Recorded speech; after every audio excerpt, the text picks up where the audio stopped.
just very like explanation. Good afternoon. So it is my pleasure to introduce our today's speaker, Professor Xiulin Ruan from Purdue University. Professor Ruan obtained his PhD in mechanical engineering from University of Michigan, Ann Arbor in 2007. And subsequently, he moved to Purdue and started his professorship career.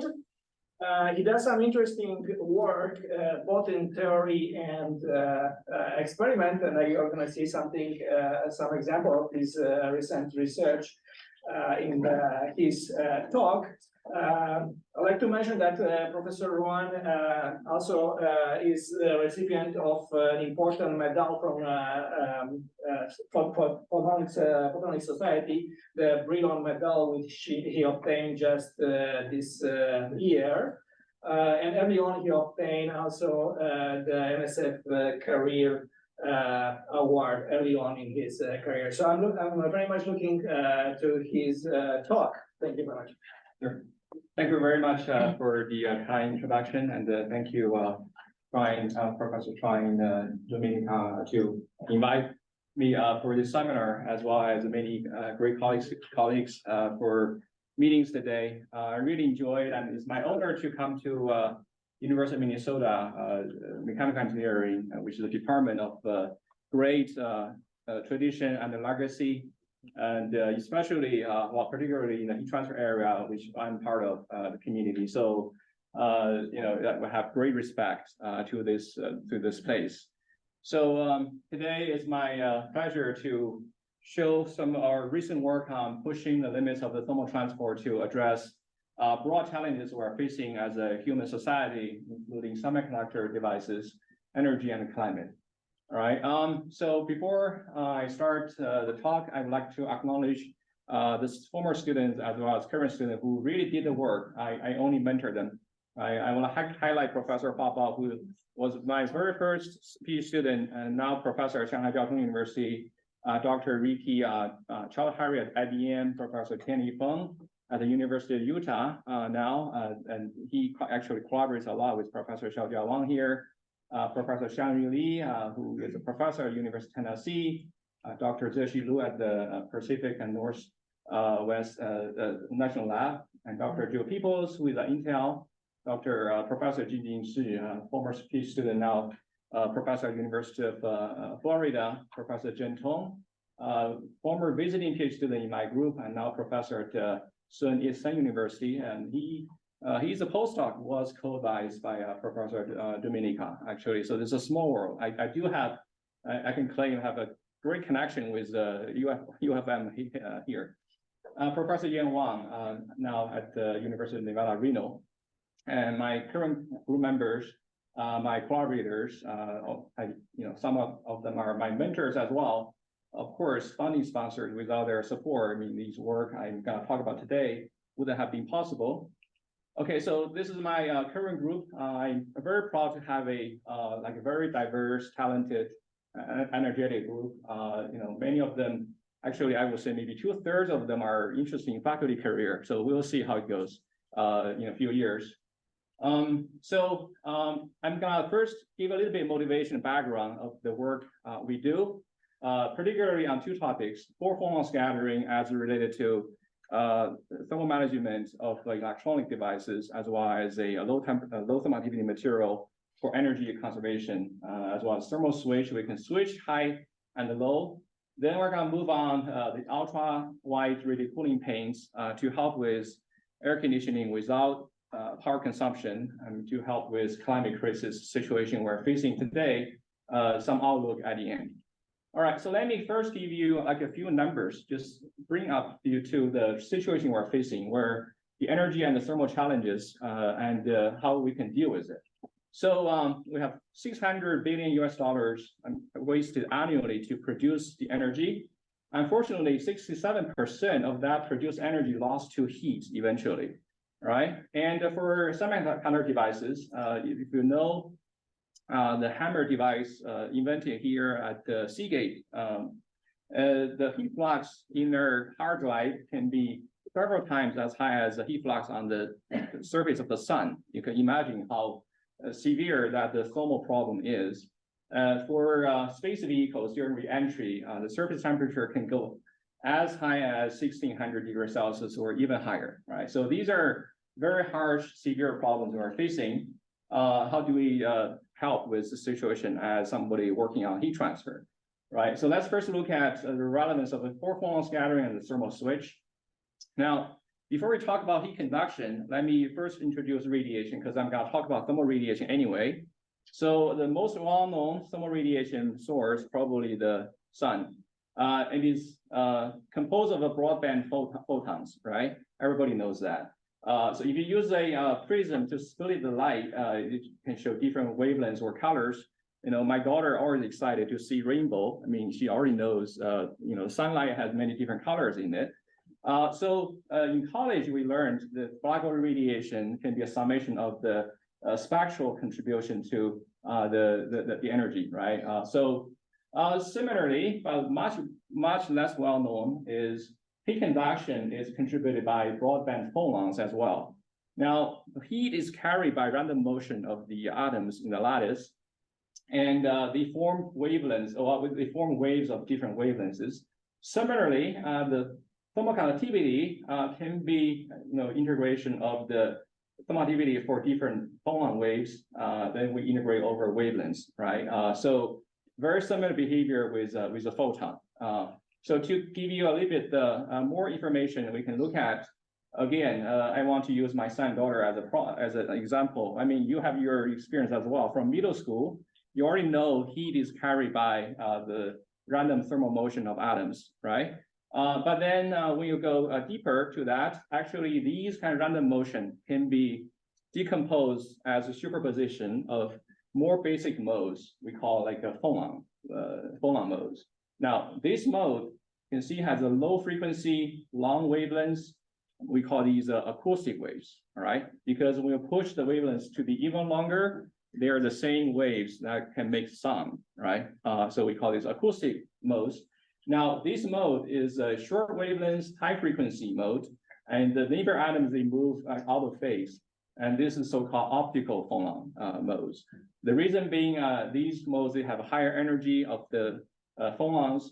They can either emit or absorb photons in the mid-infrared region, okay? So that's why they are called optical phonons. They are the reason we have all different kinds of, you know, thermal, the infrared thermal radiant properties.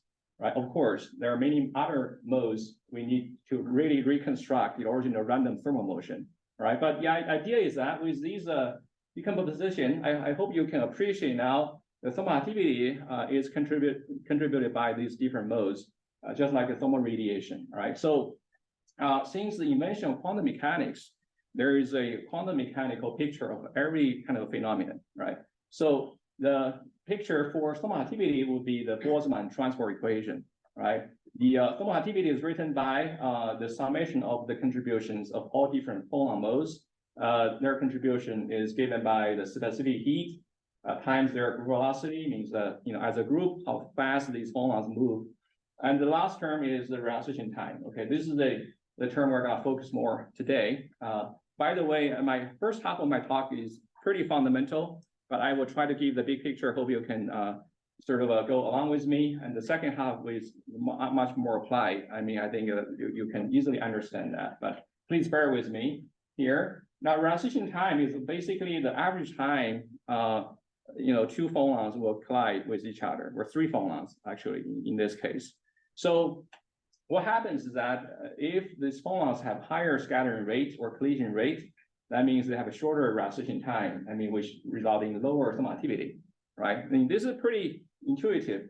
I mean, after this seminar, all of you is gonna, you know, exit this classroom and you jam with each other, the high collision rates between the humans, and then there's a traffic jam, which means the transport is slow. So high scattering rate means slow heat transfer. Okay, I think that's enough for to get what I'm gonna say primarily today.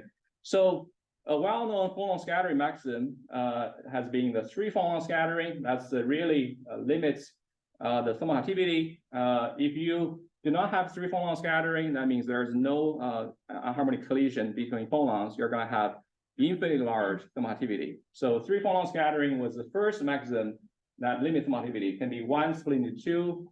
If they need to reverse the momentum, is a Ohm club, or two phonons join to form one. So this is the collision mechanism between phonons. All right, so that's great. So this three phonon scattering has been understood for a long time. It started really from the pioneering work of Marududdin and Fein. They created this perturbation theory to deal with this one splitting to two process and the two combining to be one process. They have their respective rates, but since the theory, then another breakthrough done by David Broidel at the Boston College and his co-workers, they kind of combine the theory with the first principles calculation. Really, you're now able to calculate the scattering rates, okay, from just atomic structure. So when you put all these rates and contributions into this summation for all phonon modes, you're able to now predict thermoactivity without any fitting parameter, right? So they did this for silicon and germanium. You can see the agreement with the experiment, really good from 100 to 300 Kelvin, right? So this has enabled, capability of the community. You can see this is a review paper led by Lucas Lindesy at Oak Ridge National Lab right now, and I participated. You can see starting from 2007 with silicon germanium, how many more materials have been studied using this methodology, and it has been over 1,000 materials. I mean, like over 1,000 papers doing this, including first dielectric. Since this silicon germanium, then they did the diamond and the semiconductors really done by Gang Chen's group at MIT. Then the metals, actually Anna Magati's group from Carnegie Mellon University, as well as my own group, we did the very first simulation for metals, considering phonon and scattering to electrons as well. Okay, so these are special about metals. I want to highlight the student from my group, Professor Xiulin Ruan, now with the University of Nevada, Reno. He was the main kind of a contributor to this metal thermoactivity prediction. All right, so everything looks great. However, there were kind of clouds in the sky. Okay, it's not a purely sort of a clear sky. So what are those? One challenge was we saw like over prediction of K. All right, let me give you a little bit of background. We want a high thermoactivity material, for electronic devices, right, to sort of dissipate the heat from the chips. Now, the highest K in the nature is being diamond at around 2,000 watts per Kelvin, but it's too expensive to use as heat sink, right? If I ask my wife, she would say insane. And, I want jewelry rather than like heat sink for a computer, right? So the next is copper, silver. They have 400. This is already several times lower. So what can we do? Now in 2013, Lucas Lindesy again, they kind of come up with a material, boron arsenide. They predicted that thermoactivity would be even higher than diamond at room temperature. Okay, 2,200 watts per Kelvin. That was really exciting. So what kind of makes this high K? Well, this is a new mechanism that you look at the so-called engineering of the phonon dispersion. So what happens is that, these are the acoustic modes, as we mentioned before. These high energy modes are the optical modes. So because there's a large band gap between these two different groups of phonons, it happens that the energy of the two acoustic phonons together, you can see their frequency represent their energy, is not even conserving the energy of optical phonon here. So this large band gap forbidden the scattering process like this. All right. Well, that's exciting. However, 2 years later, the first experiment on this material was disappointing. Okay, only 190 watts per Kelvin, way lower than the predicted and lower than copper, silver. So what's the reason? People were blaming defects, impurities, and so on. But my group was thinking about slightly different question. What about other reasons? So beyond that, even for silicon, we see overprediction will go to really high temperature, right? Room temperature was fine, but at 1,000 Kelvin, you can see the prediction, over-predict some activity by 50%, right? When we go to high temperature. Again, why this happens. So the question we ask ourselves around 2012, when we started the work, is what's the role of the higher order phonon scattering, 4 phonon scattering, or even higher order, okay? So 4 phonon scattering is similar with the 3 phonon scattering, but just involving one more phonon, right? So one phonon can split into 3 phonons, right? If the momentum is larger than the sort of a brilliant zone boundary, then we need to fold back, and that's one cut, or 2 rejoin to form 2 new phonon, or 3 combine to form 1 new phonon, right? So we involve one more phonon now. This 4 phonon process has a much more possible scattering events between these modes, right? That's a big challenge. So people thought about 4 phonon scattering before, but there was debate. In one way, the theory was not available to deal with 4 phonon. Second, even people kind of perceived 4 phonon theory was there. Calculation cost would be too high to make it practical. All right, so but we took the challenge in 2012. We spent 2 years to come up with the theory. Okay, I won't go into the mathematics, so it's not too specific for you. However, these 3 kind of expressions corresponding to those 3 different types of 4 phonon process. This credit goes to my former student, Professor Tianyi Feng at the University of Utah, who shared the brain and metal together with me. So we're really happy for the generous recognition of International Phononic Society. So at the end of the day, what we need is a force order, force constants. This is like a Taylor expansion. You go to second order, third order, fourth order. Previously, people stop at the 3rd order, thought that was the only maximum we need to care about for this scattering, but now we go to 1 order higher, right? But to get this force order force constant, we need to sort of use finite difference method to have a lot of different displacement to get it. So this is definitely not trivial work, right? Now another challenge, once we have the theory available, computation cost was another problem, right? If we use the same procedure with 3 phonon, that would take 500 years. So we were really frustrated when we first saw, even we have a theory now, but how can we calculate it? So we spent another 2 years. I mean, this should be 2013, not that. So, okay, we did a few tricks. We first reduced the radius cutoff, so we don't need to deal with the interactions with many neighbors away. We use a symmetry, so there are many equivalent interactions in the system. We don't need to duplicate to consider them, and remove elements in the scattering matrix. So it turns out that almost like 99% of these elements are nearly 0 or exactly 0 because of selection rules. So we can prejudge and exclude those without doing a real calculation. All right. So last we took full advantage of high throughput computing, using this parallel algorithm. So made the calculation doable. At that time, it's still one calculation takes a few weeks. Now, for simplest materials, it still takes a few days for a supercomputer, but at least it's doable now. Okay, first we did this on the silicon. You can see now with the 4 phonon scattering, the activity has been brought down in our prediction. Now agree with the experiment for entire temperature range. All right. So another now material we wanted to do this was kind of inspired by boron arsenide.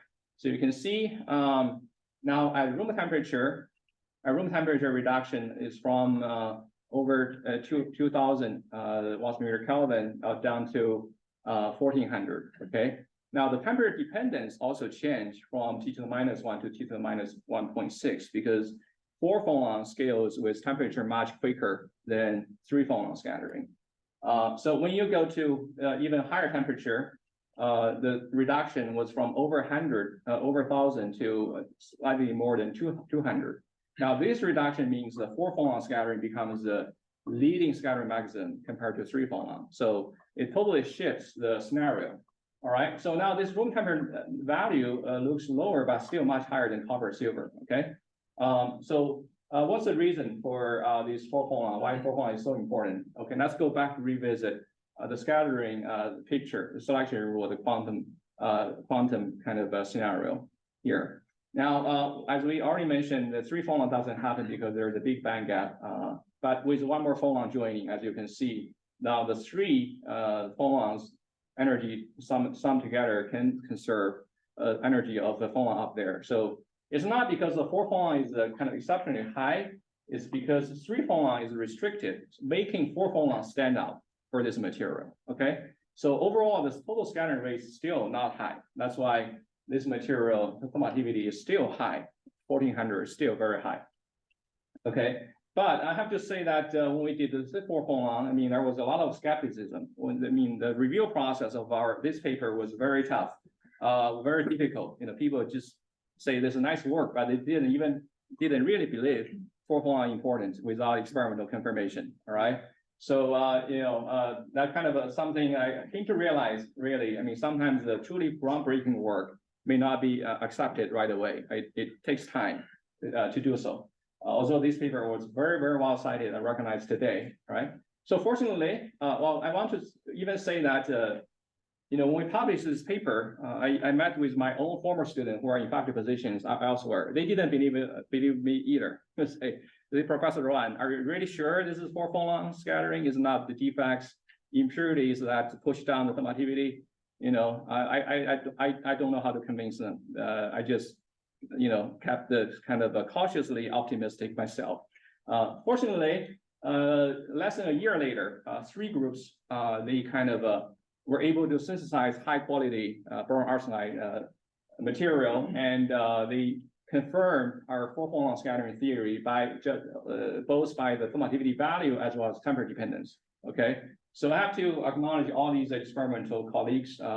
Without their confirmation, our theory will stay as a theory, will not really become reality. So this work was done by Professor Yongjie Hu at the UCLA. This was led by Professor David Cahill at the Illinois, and Professor Bing Li at University of Texas, Dallas. And this was led by groups of Professor Zhifeng Ren at the University of Houston, Gang Chen at MIT, Li Shi at the University of Texas, Austin, and David Broido at Boston College. All right, so let me show this. You can see this is a 3 phonon DFT theory, and these dots are experimental measurement.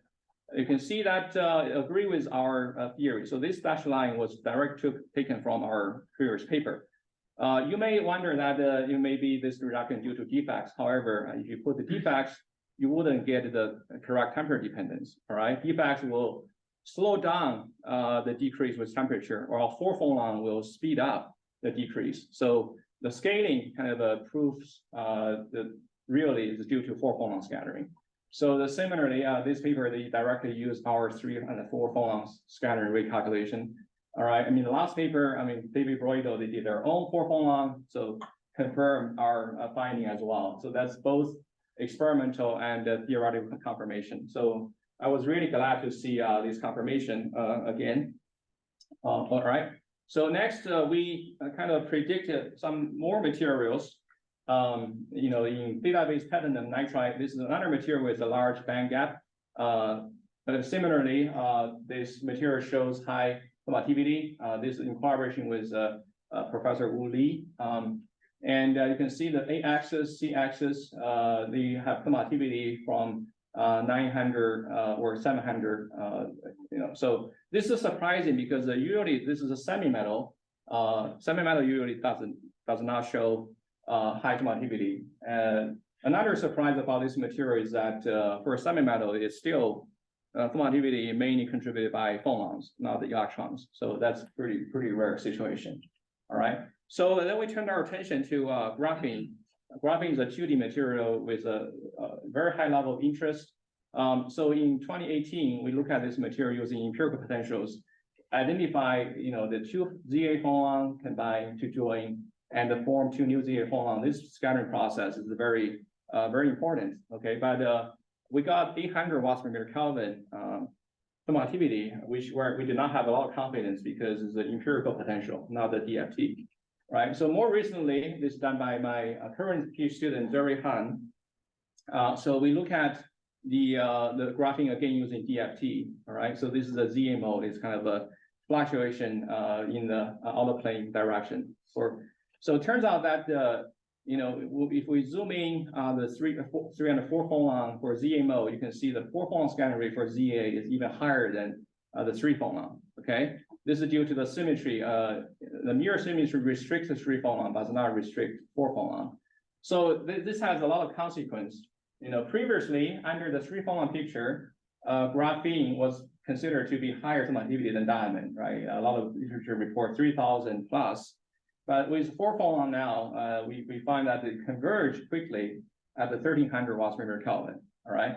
Again, this paper was under review. Again, we are going through a very difficult review process because the community, the popular perception is that graphene has higher K than diamond. If you go Google graphene thermoactivity, all the articles you'll see, they claim to be higher than diamond. Okay, we're against almost the entire community. All right.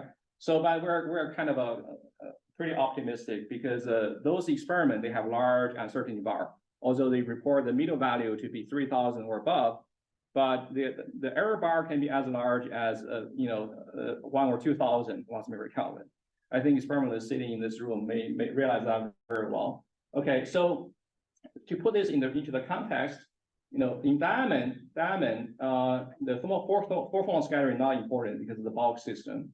The prediction agree with the experiment very well, as you can see. For graphene, 3 phonon picture will give you very high thermoactivity, much higher than diamond. However, after we include the 4 phonon, in this latest one I just mentioned, this was our previous empirical phonon, empirical potential. If we go to compare with graphite and graphene, as I already mentioned, some of the high values here, they have a huge uncertainty bar, and our predictions here. So we have collaborators and others are working on this problem. The hope is that for experiments, the error bar can be much reduced to really test our prediction, right? Again, at this moment, we are cautiously optimistic about our prediction. I think similar with our previous 4 phonon calculation for arsenide. But we will see. Yeah, we could be wrong. If we're proved to be wrong, that's okay. I mean, graphene have high K, which is good for thermal management, right? If it's a proof our theory and it's lower, we'll be happy to get our theory confirmed. Thermoactivity will be reduced, which is bad news for graphene as a heat spreader for electronic devices. But it's not terribly low, right? Still 1,300 watts per meter Kelvin, right? We'll see. We'll see how it goes. Okay, here those are high thermoactivity materials. Here, I want to highlight some low thermoactivity materials really done by Professor Dumitrika here, and this is the one done by Professor Xiulin Ruan's group. Here is a MO03, which is an important hyperbolic material. They show that after including 4 phonon scattering, these are solid curves. You see much reduction from just 3 phonon calculation alone. Okay, so really interesting. And this is the material also with super low thermoactivity. Zirconium telluride and other tellurides, as you can see. So this 4 phonon scattering calculation is still very challenging. So there's an open question. I mean, for these low thermoactivity materials, I mean, there's a nice discussion in this paper. 4 phonon, I mean, it's better to be considered in the future for these highly anharmonic and low thermoactivity materials. Okay. So another relevance is the Raman spectroscopy. So Raman spectroscopy is used to characterize the material, right? Why this is relevant for 4 phonon? Okay, let me first explain. Raman works in the way you have an incident photon. It then either absorb or release a phonon in the optical branch and scatter to a different frequency. Okay, so this frequency shift tells you the phonon frequency, and the line widths tell you the scattering rates of that phonon. Okay, so there was an open question for graphene. Prediction shows that the line width should decrease with temperature. But later on, the experiment shows increase with temperature, right? So how to explain that discrepancy? Again, we include 4 phonon scattering. We even have to include renormalization of the phonon. So eventually, after we do that, now the temperature trends agree much better with experiment. Most important that we kind of reverse the temperature trend now to increase the temperature instead of previous prediction decrease with temperature. So this is a nice tight work that resolve the previous open question for the community. All right. Okay, so the 4 phonon has been very expensive to calculate, and before we kind of released this open source code, there were only like a handful groups were able to write our own codes and do this calculation. So less than 2 years ago, we released the 4.1 open source code. After this peer review now has been used by more than 120 published papers in our work already, and the paper, tutorial paper with this open source code being named the hot paper, which is a top 0.1% cited paper. So really glad to see the use of both the physics and now enable the community to do the calculation. All right, so I'm gonna switch to now a much more applied topic on the dynamic thermal transport. So probably the best example we know is that our human body temperature needs to be regulated, right? I mean, human is very picky. If we feel a little bit kind of raise our body temperature a little bit, we have fever, right? And if we lower temperature a little bit, then we lose our kind of body warmth. Both are very dangerous. Similarly, these electronic devices, they're picky as well. Like a smartphone, they're gonna shut off, right? If you exposed to very cold kind of ambient, maybe in the winter here, when it's really cold, your phone will shut it down automatically. Or when you go to a very hot environment, the performance go down significantly. Batteries as well, in the the cold environment, you lose as high as half of the driving range. And in the hot environment, the batteries does not function effectively either. Space is a harsh environment. You need to keep it warm when it kind of face off the sun, and keep it cool when it faces the sun, right, the surface.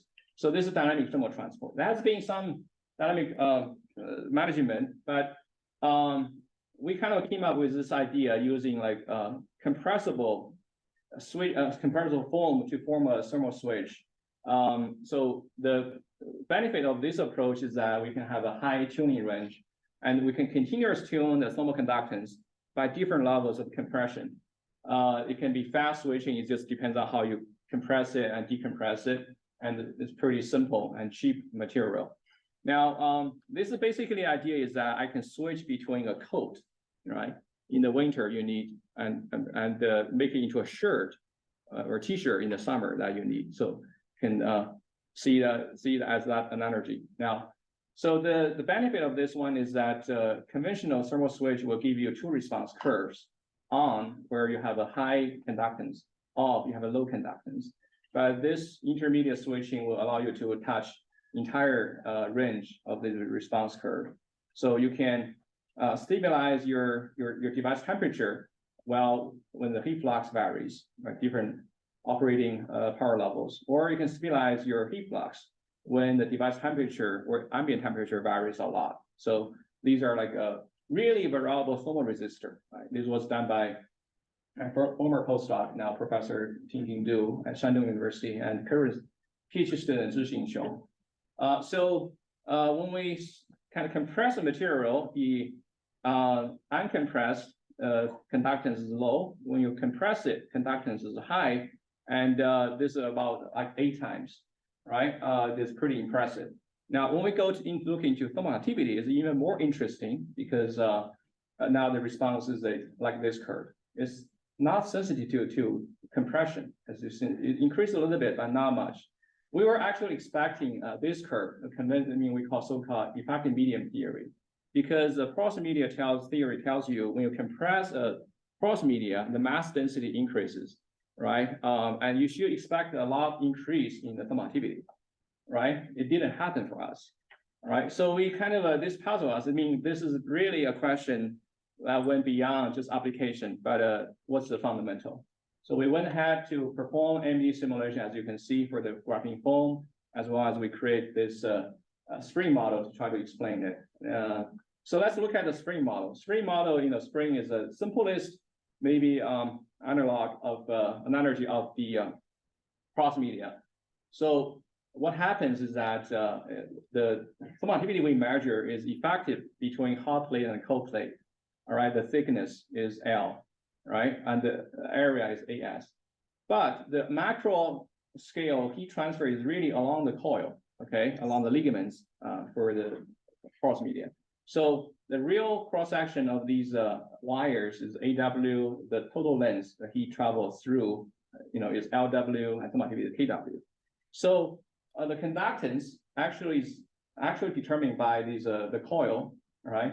And then if during compression, as you can see, the heat still need to travel the same path length as long as the different coils don't touch each other, right? So what does that mean? That means that during compression, thermal conductivity of conductance should be a constant, which means that the observable thermal activity is now proportional to the thickness, right? This is a counterintuitive. I hope you can appreciate this. We were expecting thermal activity to go up as L decreases, but this is totally opposite way, right? So if we go back to then the spring model actually tells us during compression, your thermal activity should go down, right? Now our observation is bounded between the two, okay, which means there are some connections, between the ligaments are built so that behavior is somewhere in between the two, right? And MD simulation shows a similar behavior, first decrease and then bounce back once the connections are built, right? Also, it has a lot of noise here as well, okay? So I think ultimately now I can go to the paints. We can go through this pretty quick. Now, what motivated me to pursue this in 2014 was at that time, we were kind of concerned about the global warming, but not as much as today. Now, here what I showed is, heat waves are so breaking the record. There's much more concern these days compared to when I started. All right, so at that time, we were looking at the air conditioning. We know air conditioning is a contributor to the greenhouse gases and global warming. But don't get me wrong, air conditioner is one of the greatest invention, for human society to improve our quality of living, right? But now with kind of the crisis of climate, we need to really look at how we can make a process better or can assist to reduce the carbon emission. All right, we realize that when you move the heat from inside the house to the outside, the penalty is that we have to use electricity to do this move, right? You dump even more heat to the ambient than the heat you want to move originally. And this heat stays on the earth, right? So it cools down your kind of interior of your room, but it warms up the ambient, your city and on our earth overall, right? So what can we do with it? Now this is just a kind of amazing picture showing is Atlanta. So how much hotter the city center is compared to the surrounding area. It can be 8 degrees Fahrenheit higher than the surrounding area, right? It's a big kind of a sector of power consumption to do the space cooling, right? So the question we asked at that time, can we reduce the power consumption for cooling? Can even do a better job dump the heat to deep space instead of keeping the heat on the earth, right? Actually, this can be done by so-called radio cooling, right? This is not a new concept, but it was known for a long time. To understand how it works, we need to look at the system of the Earth's surface, atmosphere, deep space, and the sun, right? First of all, just like our human body, we emit heat all the time during pandemic. You can use a IR thermometer to measure your forehead temperature. So any surface, they also emit heat to the outside. And the wavelength region from 8 to 13, interesting, that's transparent to the atmosphere. So this part of the heat directly lost to the deep space, okay? At the same time, the sun shines much more heat to the Earth's surface. However, if we have a material that can reject almost all the energy from the sun, we can see that the absorbed heat will be much less than the emitted heat. So overall, we lose heat and cool the surface even below the ambient temperature, right? That's how it works. So people have been pursuing this for a long time. In the 1970s, as you can see, they even tried to put the titanium dioxide commercial white paint on metal. This researcher, Harrison, really achieved below ambient cooling, actually, 2 degrees below the ambient, as you can see, okay, 2 degrees here, below the ambient temperature. But the high reflectance is mainly due to the metal substrate, not the paint itself. Later on, people confirm that the paint alone does not have that sufficient reflectance. It is in the 80 to 90% range. So recently, there have been a lot of success on using different materials like this multi-layer nanostructure, this silicon mirror, and this is thin film on a metal substrate, and this is the porous polymers. So they achieve below ambient cooling. These are not paint approaches. So we were particularly inspired by this 2014 paper. Say, okay, can we do paints, right? Paints is a viable solution. So this is a former postdoc, Dr. Xiulin Ruan. We started with the simulation to show that even with TiO2, for double layer structure, we should be able to get below ambient cooling. And there's a former student, Dr. Hua Bao, he performed experiment at Shanghai after visiting Purdue for a few months. So we got nighttime cooling, but not the daytime, right? And this is another simulation done by my former student, Joe Peoples, joined Intel last year. We show that if you have a hierarchical particle size, we're able to reflect all the wavelengths of the sunlight and do a better job. So this kind of a series of theoretical works and as well as experimental work really revived the paint approach. So several papers are highly cited papers now to sort of inspire other groups to pick up the paint approach. So in our group, with the guidance of the theories, we are able to first realize a calcite acrylic cooling paint. Now, this is a very low cost. Calcite is very abundant.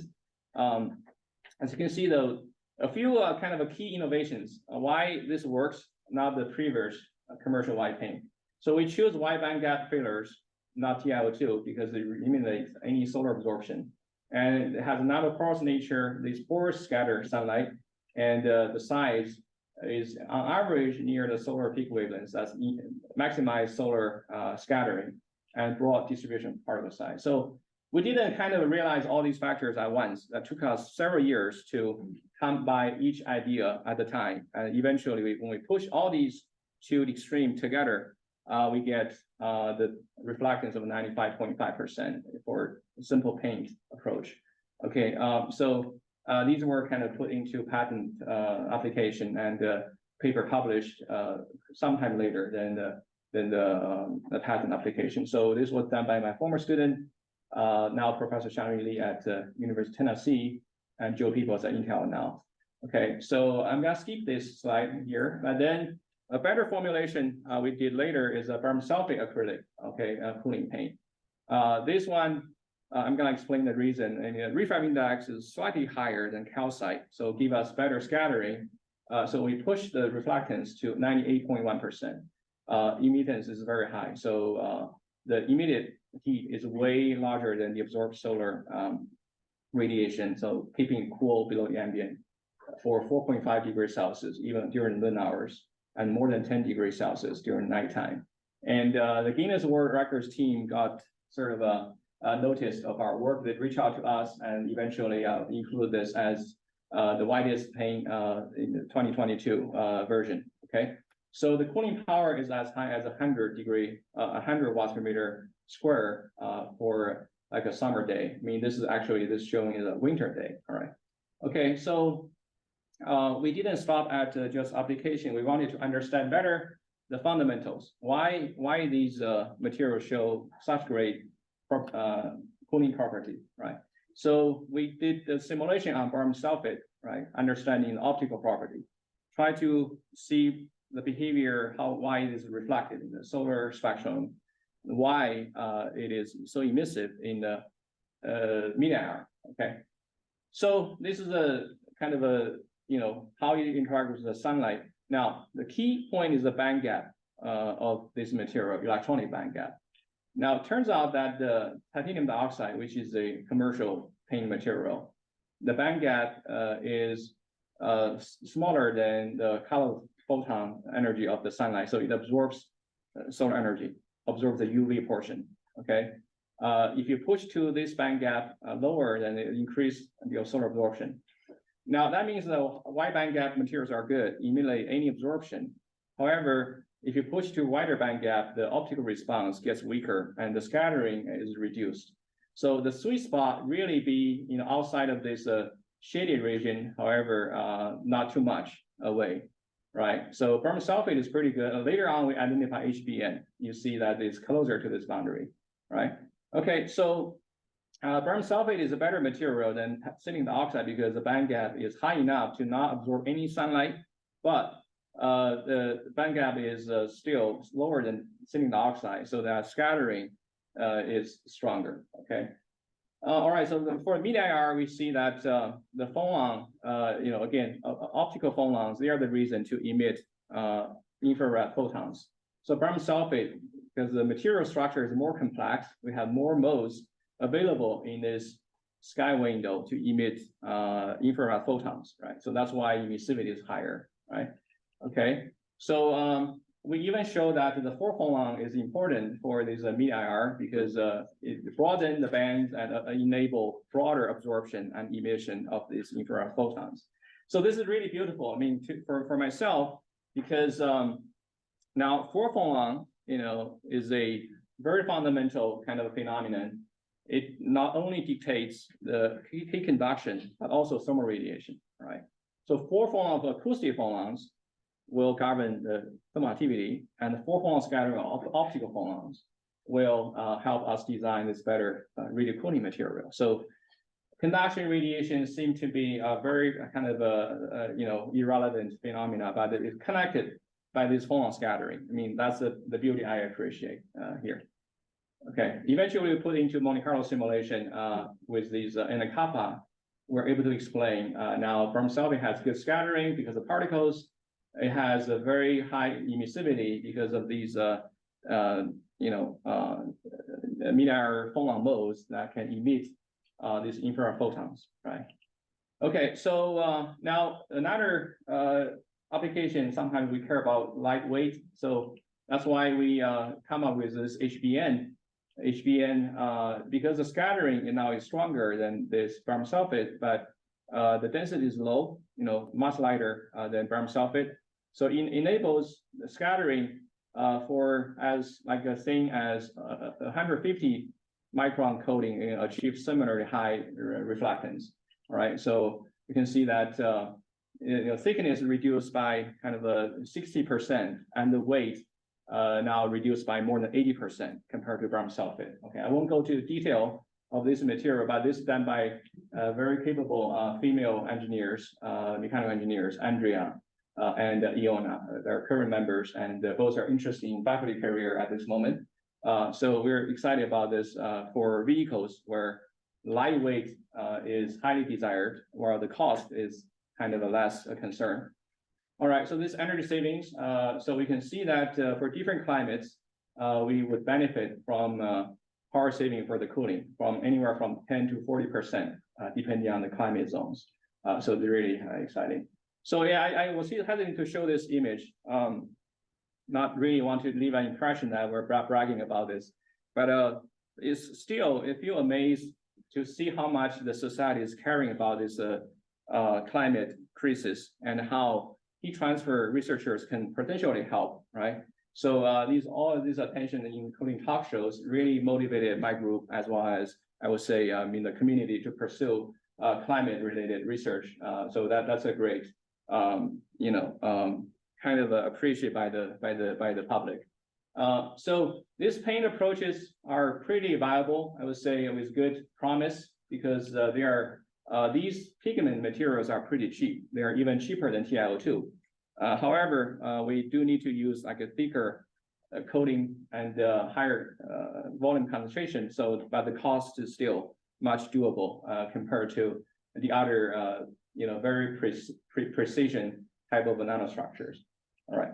So I'm almost done with my talk, but just a little bit outlook. So for 4 phonon, we have seen for silicon high temperature, I mean, these low temperature and low thermal materials, these high thermal materials, I mean, 4 phonon are both important for them. So really 4 phonon needs to become something exception now to a routine. And when we look at these materials, thermal activity, all right. And these are just a few kind of a selected list of further development on the 4 phonon, as you can see, is really like a taking off from the community to pay attention to 4 phonon scattering. Now, this is related to thermal radiation. This kind of atomic level understanding, we really appreciate doing this for various applications such as radio cooling and the thermal barrier coatings, thermal photovoltaic coatings, and the spacecraft such as the solar probe, Parker Solar Probe, where we do need to reflect sunlight, right? It's a very harsh environment. And this now coating needs to survive a high temperature, not just highly reflected, okay? Okay, with that, I want to close my seminar today, just showing that, the cooling is needed for our entire planet. You may argue that at the place of the North Pole or Alaska, why we need cooling?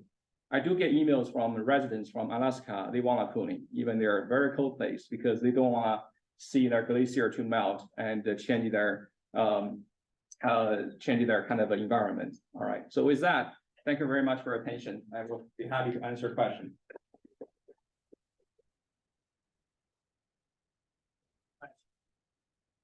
So any questions? Yeah, sure. Two questions. The first one is with the conduction part, right? So the temperature dependent phonon will lead to a steeper temperature drop. Decrease. Mhm. But is that always true? Well, yeah, it's typically true. For boron arsenide, material or silicon, you will see a faster. But for other materials that are softer, we may need to consider phonon realization. So for 3 phonon, it may not strictly T-1, but weaker than that. Then after 4 phonon, which is higher than T⁻⁻1 speed, then maybe overall it shows T-1. So it doesn't have to be T-2, but that's due to the coupling between the 4 phonon and other mechanism that maybe slow down the decay. Yeah. So yeah. Second one is in your calculation where you said 4 phonons matter for the radiation. Mhm. Did you mean it's because the electron phonon coupling, because it's affecting your DC conductivity, that goes to your optical constants. Okay, so that's a good question. So that is related to sort of a material where you have a sort of a free electron contribution. But here, what I mean is that dielectric in the Lorentz model, we have the damping factor. Okay, Oh, okay. the damping. So the damping factor is due to phonon scattering. So that's a good connection between phonon scattering and the optical response. Yeah. So yeah. So previously the damping factor was pretty empirical. You fit to experiment. Now we are able to predict it without fitting parameter from first principle with a very high precision. So next step is to use this method to do a high throughput screen of material. I'm pretty sure there are better really cooling materials out there. We just don't know. So far these are pretty intuitive driven search of materials, but machine learning can be very powerful. Yeah, I didn't have time to cover machine learning, but we do machine learning work in my group, such as accelerating 4 phonon scattering rates and identify nanomaterial with either the highest K or lowest thermoactivity. Those are exciting topics as well. Thank you. Yeah. Hey, thanks for a nice talk, Professor. My question is regarding the effects of defects or impurities on the T dependence of lattice. You said it slows down the T dependence versus temperatures. Is that always true? Yeah, well, defects and impurities, because the collision will depend on how far 2 defects are from each other. Yeah. So the phonon defect scattering wouldn't depend on temperature. So it's a temperature flat. Okay, Yeah. so in other words, the defect scattering, the thermoactivity will be T to the 0th order. Yeah. And the 3 phonon is T to the first order scattering rates. I mean, 4 phonon T to the 2nd order. So these are very distinct temperature dependence. Yeah. All right, I see. Yeah. Thank you very much for the interesting talk. Okay. This is really outside my research area, but I do have a question. When you talk about the 2 part of the work, I did not see that how you treat the interface, like the surface roughness, influence to your photon scattering in both the work. Okay, the surface scattering. Yeah, so that's a great question. I do work on kind of interfacial scattering of phonons and photons. So if the roughness level is smaller than the wavelengths, actually the light wouldn't see the roughness. It would just see as a flat surface. So you will get the primary specular scattering. Okay, so specular scattering for phonons, it does not lead to any resistance. Okay, so phonon will propagate straight forward. But when the wavelengths is comparable to the roughness or even smaller, you get scattering, diffuse type of scattering. Then the phonons can be scattered backwards that's the real resistance we're gonna see. Similar for photons. Now, for photon scattering, we do need to engineer the nanoparticle size similar to wavelengths. So that's a mean scattering when the scattering is the strongest. So we try, for example, I didn't go the detail like the berm sulfate. We choose a vendor where they can provide the size range we need. We try different vendors, and then even the size is just off by a factor of 2 or 3, we lose a lot of performance. But the good news for really cooling is that we don't need a one specific size, which will make it very, very expensive to make. So we show that a size distribution is good as long as your average size is in a good neighborhood of the solar wavelengths. For example, I would say from 300 nanometer up to 1 micron. If your average particle size is in that region and then make it broad, it's a good thing. It's a good thing to help the performance. So it's a very robust scenario. Otherwise, if we say you have to have the one size precisely to do that, I don't think manufacturing is feasible. Yeah. Thank you. When you were talking about the nanoparticle distribution, when you put them in the pane, the analysis that you had was for the electronic property was in the log. So I was wondering, okay, confinement effects are. Yeah, that's a good question. So we're not in that size range yet. So right now, these nanoparticles, their diameters are a few hundred nanometers, at least 300 nanometer. And then, to see the quantum confinement effect, we need to be in the quantum dots region where the size is below 10 nanometer. The surface atoms start really to confine the response, and then we do, their band structure now is different, fundamentally different from the bulk phase. So so we're good. We're lucky to be in a size range that is still a classical size effect, not the quantum size effect yet. So then the size effect is because of what? Because of scattering cross section, the different size for photons, so it's a mean scattering theory. Okay. Yeah. The real physics here is through the refractive index. That's related to the atomic scale. I mean, the size effect is still all classical, governed by the mean theory. But even under mean theory, something interesting, like say HBN, its morphology is not as spherical. So I was surprised that in the literature, there's very little done on mean theory on non-spherical geometry. Maybe wires there has been done, but at least these platelets, there was nothing in the literature. It's very recent, although this is a kind of classical electromagnetic wave behavior. The cigar shape has been done, right? What shape? Cigar, like, that elongated. Elongated, yes. Wire or like a needle type of, but only very few cases you can go analytical solution. Yeah. Like if it's long wire spheres, these are platelets, or not the rods, they have to go numerical. So we got these scattering coefficients for HBN platelets using COMSOL, and then it shows you the scattering coefficient and the distribution. So interestingly for HBN, backscattering is very strong due to the morphology. So that's a good thing. Yeah. But the bad thing about HBN is it is pretty expensive compared to berm sulfate. So it's good for application where the cost is not so sensitive. Yeah.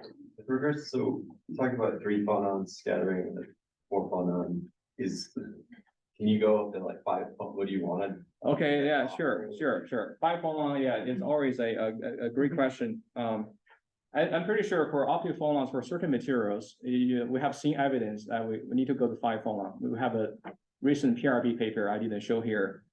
For certain materials, for certain phonon modes, you might need to go to 5 phonon. So my former student, Professor Tianyi Feng, now at University of Utah, he has a NSF grant to part of the work will be looking at the 5 phonon more systematically. So I hope he will be successful. It's very challenging, very, very challenging. But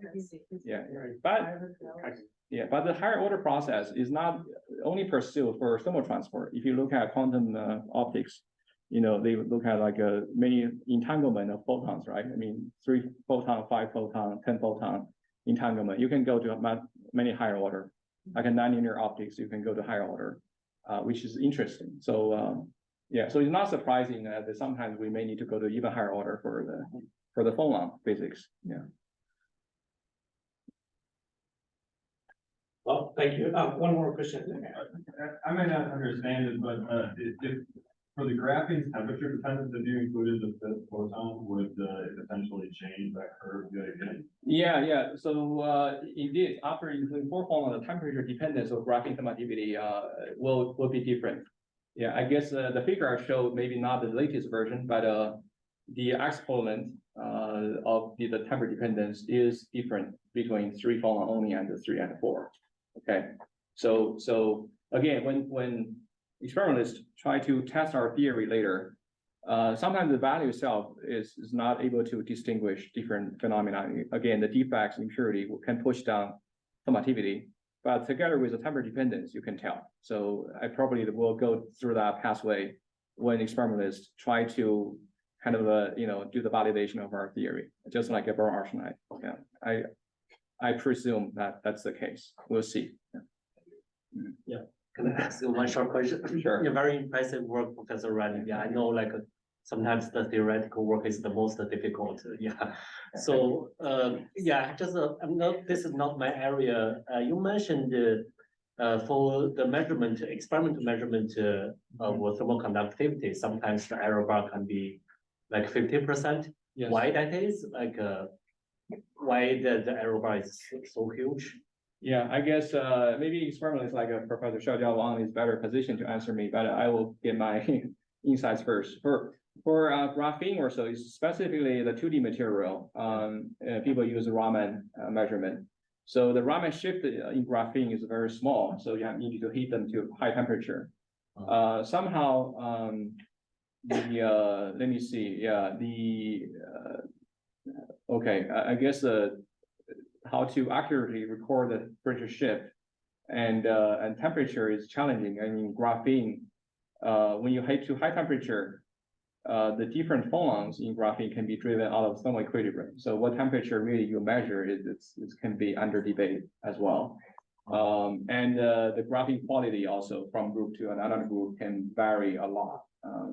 So you need a very pristine graphene really to test our theory. Maybe only use the Scotch tape method to get really high quality singular graphene for this. I don't know, Xiaojia, do you have anything to add? I think the signal, low level signal is mostly the challenge. If you have like really small area, really thin layer, basically signal will be extremely low. Sometimes, and in order to bump up the signal, you have to really put down a lot of energy. Then it can be non-linear. Yeah, the energy, but then when you do that, then you have some parasitic loss, so it's very challenging.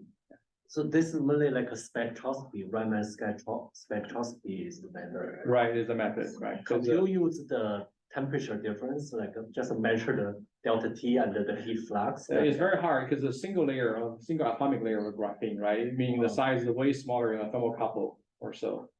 So the temperature you measure will, once you put the thermocouple on it, will totally change. Or whether you mean that the thermocouple itself will dominate any kind of a signal of the graphene. Why it has to be a single atomic layer? Why can't it be a bulk material? Like okay, because people are interested in graphene, right? That the singular graphene is a material that got so much attention and won the Nobel Prize in physics in 2010. So understanding a pure 2D material is fundamentally interesting. But of course, after we do this single layer, we're gonna do like a 2 layer, 3 layer, and eventually after a few layers, it's gonna recover graphite. Okay, so this transition is unknown either. Okay, so this is definitely future work to continue. okay, I see. Yeah, thank you so much. All right, so thank you very much again. Yeah, thank you again for attention.